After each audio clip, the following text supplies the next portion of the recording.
Hey mathematicians, all right, now for problem 5. So this is asking for the equation of a line in slope-intercept form, but you're only given a point and a slope, so it makes sense to use point-slope form first.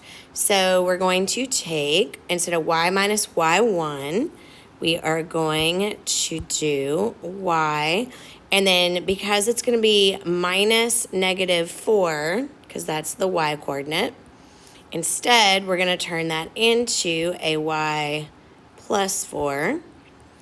And then for the slope, we're going to use -1/5. And instead of x minus x1, we're going to use x minus -2, which is going to be x plus 2.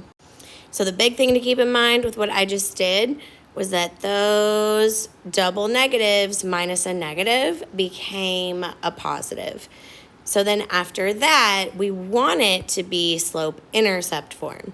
And of course, slope-intercept form is y equals mx plus b. So the first thing we need to do is ditch those parentheses. And in order to make that happen, we need to distribute that -1/5 to the x and the 2. So that gives us -1/5 x minus 2/5, and I'm going to bring everything else down.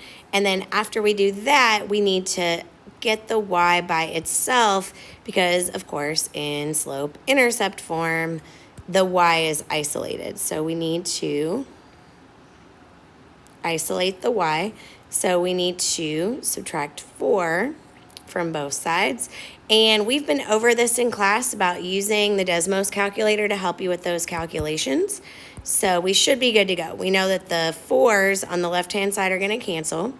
So you'll be left with y equals -1/5x is going to stay the same because you cannot put together an x and a -4. And then -2/5 minus 4 is going to be, in simplest form, -22/5. So if you need help with doing those fraction calculations, let me know in class, and I'll be glad to help you.